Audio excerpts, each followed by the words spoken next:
All right, guys. So we just looked at some saving and investing, and we're going to go back to that. But one of the things that we need to look at before we get into the stock market and get into further into investing is the idea of why saving is so important. Okay, it's pretty obvious. Saving money just it makes sense to have money to fall back on, but to fall back on for what? Okay, and so I start off with this question of will you be ready? Okay, will you be ready for what? Okay, economic hardships. And, and what do we mean? Just a lot of times when we're going by our day to day, we don't think about, our car breaking down or if you're a homeowner, something, let's say that your heater goes out in the middle of winter. So you're going to have these different things that happen that can be financially expensive. Okay. And for a lot of them, sometimes there's financing that you can get through banks for some of these to help pay for these. Obviously, like if your furnace goes out, you can get a small loan. Okay. But it'd be nice if you had savings put away where you can minimize the amount that you would have to get in a loan or maybe be able to pay for the whole thing. Okay. So let's take a look at some of these economic hardships. So the question I ask you, what do you believe is the best way to protect against economic hardships? And so based off what I said, I'm assuming some of you already know the answer to that. All right. So that would be saving. You guys have probably heard maybe in another class or maybe you're going to hear it today, the idea of having an emergency fund. Okay. So what are some things that can happen? And right now we're living in a time where some people are facing some economic hardships. Why? Because of the first one. People have lost their job. Okay. So unemployment may be helping them now of securing and being able to still pay those bills. But it's probably going to keep you from making any purchase that would be too big. I said, was talking to somebody the other day, hoping that everybody wasn't taking their checks and buying something big, and then if this continues on, not having some money to fall back on. Okay, so accidents happen, whether it be car accidents, whether it be medical accidents, which goes into health issues.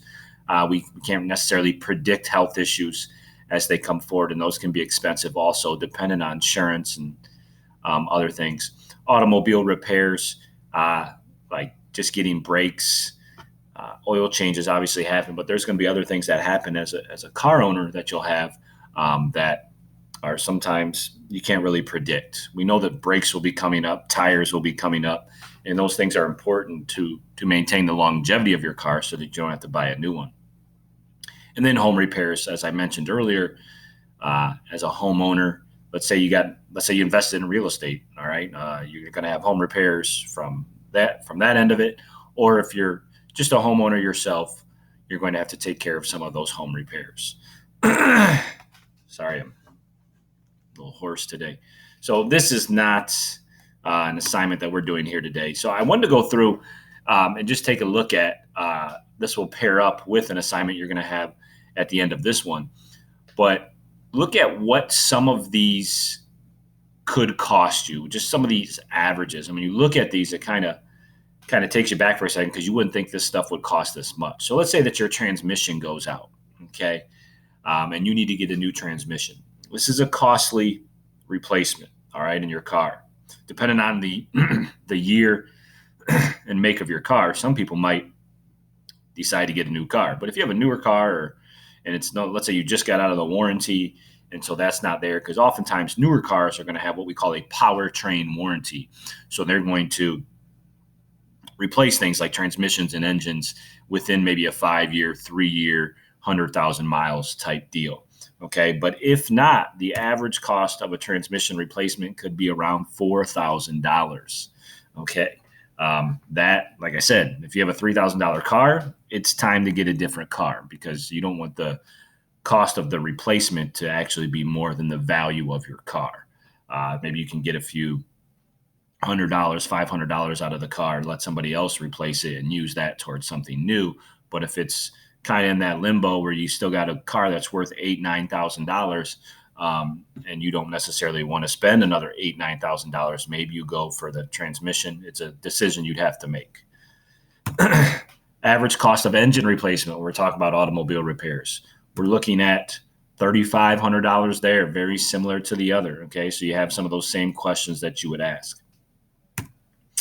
Average cost of a new roof. So roofs become important. You say, well, I just won't do it. Well, if you're a homeowner, you're going to have to replace the roof possibly at some point in time. And if you do, because you'd like a roof to last you really at least 20 years.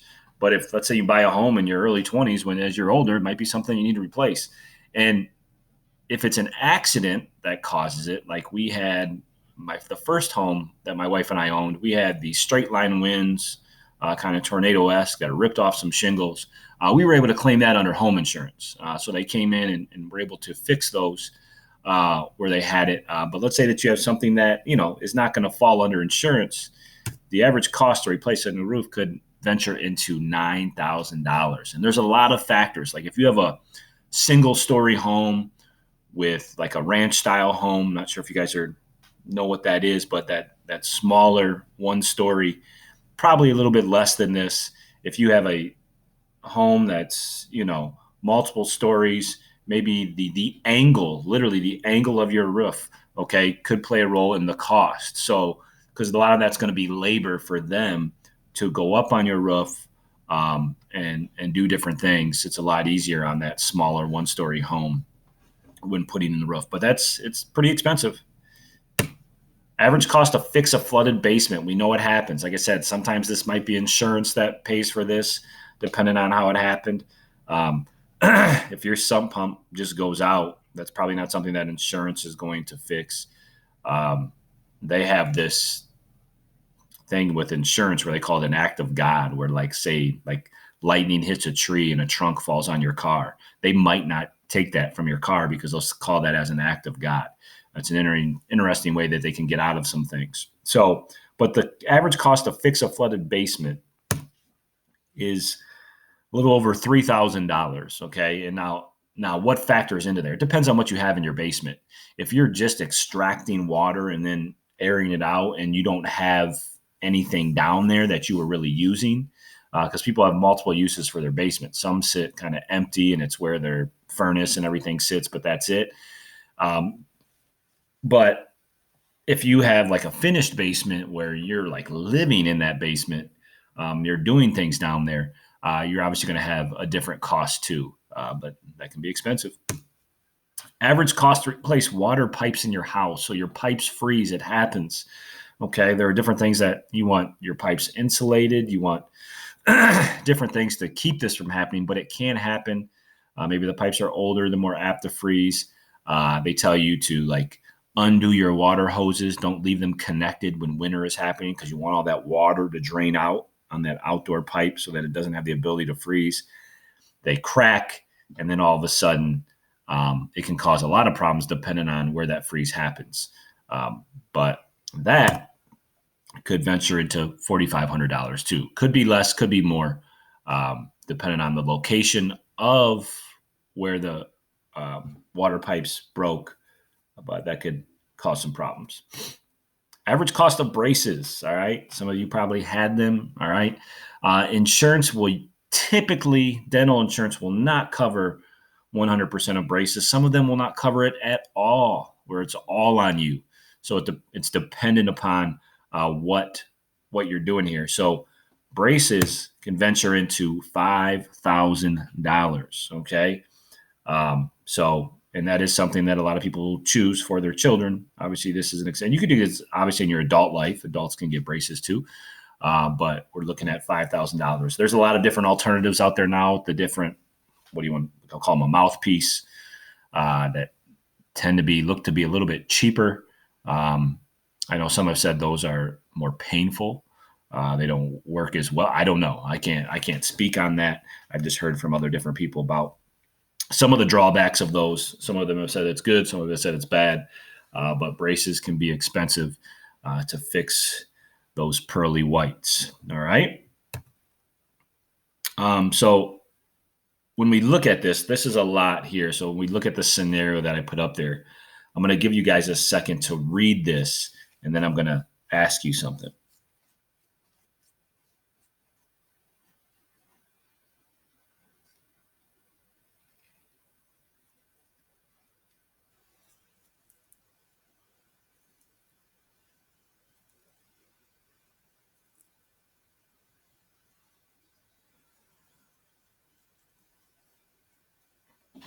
what this is showing you, okay, as you go through this, maybe some of you are just finishing it, is the idea of the impact of job loss oftentimes. So when you talk about, let's get into the numbers here. So before job loss, workers making about $3,640 a month, which works out to about $43,700 or $43,700 annually on average. After the job loss, where oftentimes are people? We all think like, I'll just get a new job. Depending on the job, oftentimes it's not an upward movement because when we get a new job like by choice, usually it's because we have a better option out there where it's something where we're going to move up the ladder salary wise and how much that we're earning.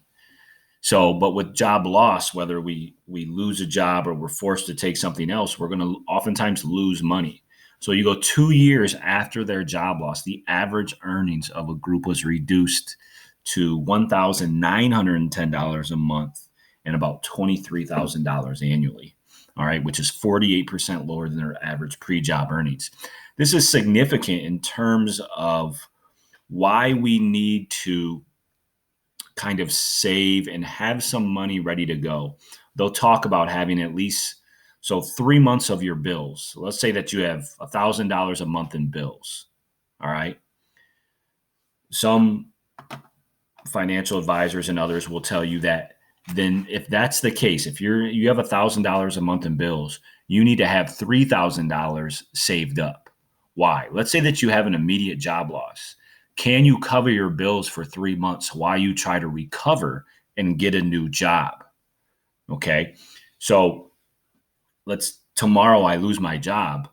I don't want to have to move out of my house. I don't want to have to completely change my lifestyle overnight. There's obviously some changes are going to happen, but that 3-month buffer of being able to pay my bills while this happens becomes incredibly important. Okay. So that is when we try to tell you, or I'm trying to tell you, the importance of saving. You don't necessarily need to save up, 6 figures.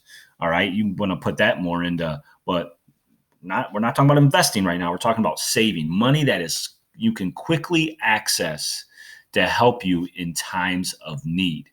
Okay. And that's what we're looking at here today. So this will end this. I'm going to attach, this is just a chart to show you